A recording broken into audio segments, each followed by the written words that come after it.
During the 1920s, Chicago was overwhelmed by gangs, with criminal masterminds like Al Capone at large and countless murders left unsolved. Specifically, 49 documented gang-related killings were unresolved. The Chicago police needed to improve their tactics. One of the major lead-ups to the Chicago Police Department for taking a course of action was the St. Valentine's Day Massacre. The fateful day was February 14, 1929, at approximately 10:30 a.m. 7 men were gunned down. 5 of the men that were gunned down at the scene of the crime were in a gang led by George Moran, who was a rival gangster to that of Al Capone. The 2 other victims were a mechanic and the other an optometrist. The crime was a trap.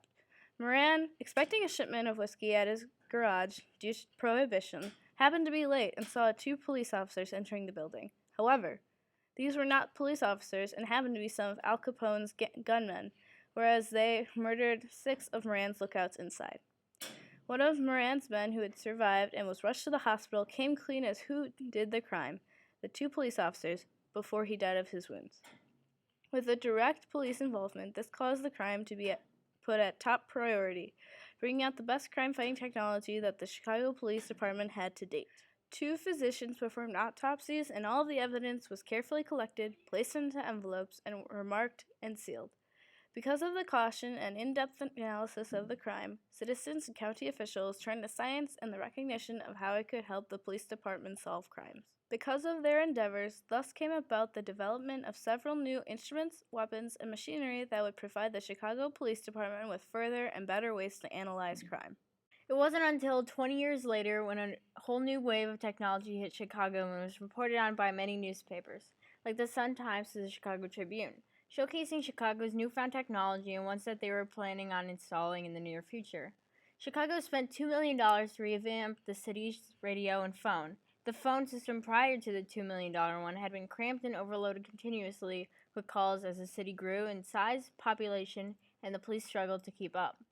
Created by Motorola, the system is designed for expansion. Lieutenant Carl Miller, the police communications coordinator, stated that they aim to give Chicago the most efficient police service in the world.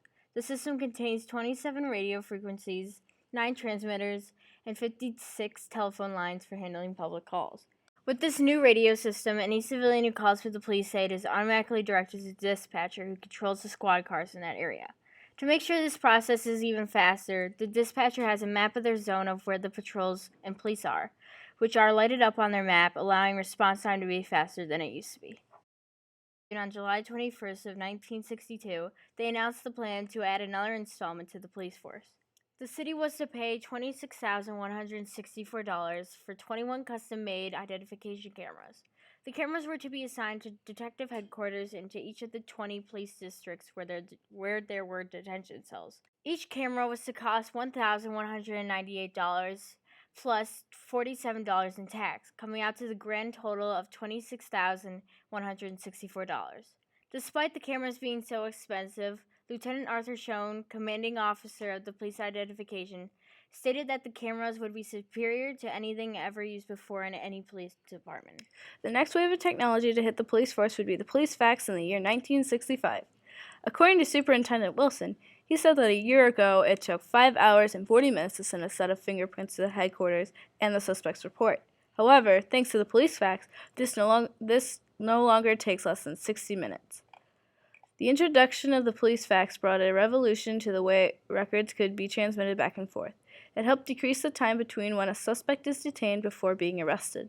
Not only that, but officers now receive a highly accurate copies of fingerprints and record sheets in minutes. 49 police fax units were installed in the Chicago Police Department and were not only useful in the large metropolitan areas of Chicago, but also in smaller cities and towns. The next outbreak in technology in the Chicago Police Force happened to come about nearly 10 years later, the introduction of the computer terminal and squad cars. In a test that ended on July 18, 1973, on which it was reported on by the Tribune magazine, the computer could search through all of police records of the whole country in seconds. The computers also allowed to communicate with each other silently without tipping off anyone who might be listening to the police orally. The computer allowed it to be easier and faster to check license plates and identity checks, which had to be checked over a radio before this invention. However, each computer cost $5,500 and would be permanent to a car. Kalinowski, an analyst in the police research and development section, said that the extent of the permanent system would depend on how much money would be available and how the cars equipped would be distributed among the police districts. The next advancement to technology in the police force was that Chicago was to adopt the 3-digit phone number 911, replacing the police service number at the time of PO 51313. The telephone code was said to take about a year and would cost an initial $1.5 million. Despite the Chicago Fire Department holding reservations about using the 911 number for both police and fire calls, Mayor Daley stated that the F1 71313 number would remain for fire calls until it would be proven that the 911 number could handle their own. By the time that the 911 dial code would be in place in Chicago in the year 1975, a caller would be able to dial the number without having to pay to place the call. Because of this, the city would be converting all 87,000 payphones to dial tone first, which would enable the caller to contact the operator without paying a coin. It wasn't until 20 years later that the Sun-Times came out with an article on October 14, 1992, that the city would be replacing its 911 system. The system was to cost $150 million. However, it was to be able to help dispatchers by processing more calls than the one before it. The system would be able to answer 99.9% of the calls placed in less than 10 seconds, and would be able to pinpoint emergency vehicles that would allow immediate dispatch. During power failure and other disasters, it would be able to operate by generating its own power. The new system would be able to provide translations within seconds in 23 different languages and dialects to aid phone operators. It would display the caller's phone number as well as their address.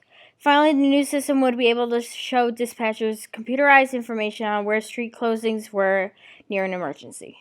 In the present, however, technology has been blossoming. In light of recent events that have transpired, the Chicago Police Department is planning on attaching cameras to police officers video recording their whereabouts. These aren't the only changes being made to the ever-present fluid movement of the innovations of technology, since there are many more to come, but the Chicago Police Force upgrades their technology and methods every year. Thanks to this Valentine's Day massacre in 1929, Chicago has been innovating their technology ever since. From the polygraph to the 911 number being added to police cameras in the 21st century, Chicago will continue to broaden its technological horizons and endeavors in making the city a better place.